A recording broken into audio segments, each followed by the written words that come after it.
Hi everyone, I'm here to share my Module 9 case study with you. Section 1 was devoted to summarizing the case and establishing the facts. Some of the highlighted things that I said were basically that Principal Inman had worked really hard to cultivate a relationship with a student who came from a tougher background, as Principal Inman had come from the same area and the same kind of background. He was really proud of the progress James had been making, and then he got a call that a teacher had reported seeing James hand something that appeared to be drugs to another student named David. In following policy, Inman called both students into the office and also had the school resource officer present when the questioning occurred. Um, Inman took time to ask both boys about the handoff. At first, James denied it and then said he gave David something to hold for him. David was visibly upset and would not respond to Inman's questions. Because of that, Inman asked the school resource officer to search David, and that search resulted in finding a pair of brass knuckles, which was prohibited on school grounds. The school resource officer handcuffed David before James admitted his wrongdoing. James took ownership and said that they were his, and he threatened David to hold them. Um, because of that, Inman was proud of James, but was also upset with the situation that was going on. Um, Inman assumed that because of this revelation from James that the school resource officer would uncuff David, but this didn't happen. The school resource officer informed Inman that both boys would be taken to a detention center and that both boys broke school's policy and would be expelled for no less than 45 days because both had at one time been in possession of the brass knuckles. Inman was obviously upset by what had happened. He didn't agree with school policy, but he followed it because that's what he felt like he needed to do at the time. Um, Finally, Inman had to file paperwork for each boy to be expelled for those 45 days. Instead of filing the paperwork against David, Inman chose to make an ethical decision instead of a policy-driven decision. Because of this, he was reprimanded by a director at the district office. Some of the legal and ethical issues include that all of them have been affected differently. Because of his decision, James has been sent to a detention center and will have to be there for at least 45 days. David experienced the trauma of being handcuffed and taken to a detention facility when he was simply complying with the bully's response. And finally, Inman has officially been reprimanded for not following policy and making an ethical decision. Um, I think that the issues in this case are heavily intertwined. The first issue happened when Inman followed policy and asked the school resource officer to sit in on the meeting. However, had he not done this, it would have eliminated the problem for David. The second issue happened when Inman chose to go against policy and not expel David. Inman felt what he was doing was ethically right, and in his eyes, David was not wrong, and he shouldn't be punished for James' choice. Continuing section 2, I said again, all of these issues are deeply connected and related to one another. Had Inman not included a school resource officer in the meeting, he may have chosen to have an ethically driven response instead of a policy driven response. However, since another person was sitting in on that meeting, he did not have that choice. I included a quote from Orchard here. It said, "Morality is considered to be the basis of character and is wrapped around ethics." This quote above describes the importance of ethics in decision-making when you are in a leadership position. As leaders, if you are not reacting to ethical issues in a manner that are moral, then you are not reacting appropriately. Section 3 asked me to synthesize what happened. I said, what is the right and most important thing to do when making decisions about students? Follow policy or let ethics guide you? I felt like this was the perfect slide to include a picture of my personal moral compass and how I make decisions in the workplace and in my personal life. It says, put people first in all decision making, acknowledge a clear difference between right and wrong, and finally, empathy is key. Section 4 asked me to synthesize the facts. The people included were David, an honor student who is an active member in band. He has a clean record at the school. James, a student with a troubled history but a positive relationship with his assistant principal. And finally, Inman, the school's assistant principal. All of this situation took place at Rocket Junior High School. And I included the two different programs were Rocket Junior High School, where both boys attended school and Inman was the assistant principal. And I also included the district's disciplinary alternative education program, where both boys were, by policy, required to go for 45 days because of the issue.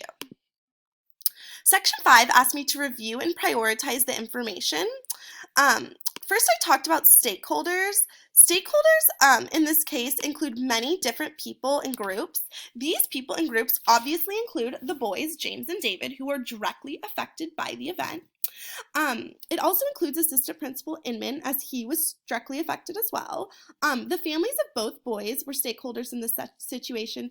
I would even go as far to say that any person in the community who has a loved one at this school or in this district is a stakeholder, because if this could happen to David, an honor student, and a band member, it could happen to anyone. I also discussed that communication is with the stakeholders. Communication with people that are directly involved has taken place. Inman has contacted both of the boys' parents and has been in direct contact with the district leaders. However, the extended communication and conversations have not happened. How are principals and assistant principals supposed to make ethical decisions if they are only allowed and required to follow policies that look outdated and are out of touch with what's going on in the school? And also, how are students and parents supposed to create positive relationships with school leaders if they are not centered around students instead of around policies?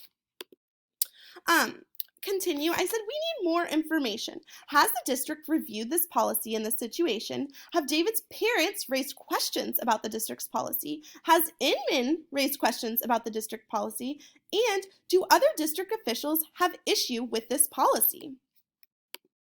Section 6 asked me to identify my options and possible consequences. I said that there would be 3 options. The first option would be to do nothing.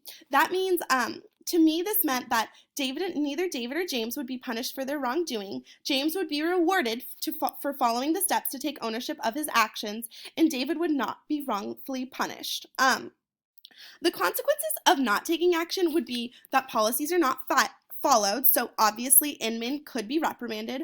Also, if James chooses to bring this weapon to school again, there's no record of the first time, and that could be a liability. Second, make an ethical decision. This action seems like the most obvious choice to me. Instead of relying on outdated and out-of-touch policies to guide decisions as they relate to students, make a decision based on your ethics or even your own moral compass. Students should be your #1 priority when making decisions in an educational setting. Again, the biggest consequence is making an ethically guided decision would mean that Inman is not following policy and would face reprimand. Finally, I said you could make a policy-driven decision. This would mean that the decision would be solely based on the district's policies, no matter how out of date or out of touch they may be. What are the consequences? The consequences of making a decision based solely on policy is that students' best interests isn't the main factor. David's future could be jeopardized, and so could James's. All right, section 7, evaluating my options. There were a few pros in doing nothing. Inman would feel relief because he didn't have to make a decision that negatively affects either of his students. He would continue to build a positive relationship with James, and David would not have the trauma of being handcuffed and sent to a detention center. Some of the cons of this option is that district policy would not be followed, thus jeopardizing Inman and his job. James could easily repeat the offense. The district policy may not be reviewed, and this could happen again and again. David's parents may feel like Inman didn't do his job in regard to James and the offense. The second one, make an ethically driven decision. This one has the most Pros. It's based on ethics. Students are the main factor in this. The district may look at the policy and realize it's out of date and then be able to change it. Inman would earn the support of parents. Cons, policy, again, policy would not be followed. Inman could face reprimands from the district. Finally, making a policy-driven decision, this has the fewest pros. The policy would be followed. The district office would be pleased that you made a decision according to your policies. Has many cons. The best interests are not the sole the student's best interests are not the sole focus of your decision. David's future could be in jeopardy. David's parents and the rest of the community members' relationship with the school may be tarnished because of such a hard ruling. Finally, I chose the best option. The best option I said was to make an ethically driven decision. This is based on ethics and made with students in place. This would require the district to look back at the policies in place and decide if that it is not what is best for student, and Inman would earn the support of parents, especially David's. When reviewing and prioritizing the information of this case, I continually made myself think about Bucaro's words. Always put people first in your decision making. If you are not making a decision based on ethics, you are not putting people first. I also talked about the Model Code of Ethics for Children. More importantly, the section that talked about the responsibility to students and what educators and leaders need to do to make sure that they are making the best choices for students. Section 9 was imagine implementing your decision, what paths should be taken. Though there are policies in place for what to do when a student is found with a weapon, I have personally decided that this policy is not and should not be applicable to the current situation. The policy is clearly out of date and out of touch with what is happening in this specific situation. Making a decision based on ethics is the right choice.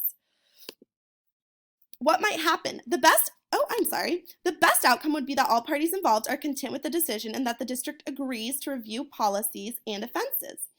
Who needs to know? I think all of the stakeholders should be informed that policies are going to be reviewed and hopefully changed based on this outcome. Can you deal with the situation on your own?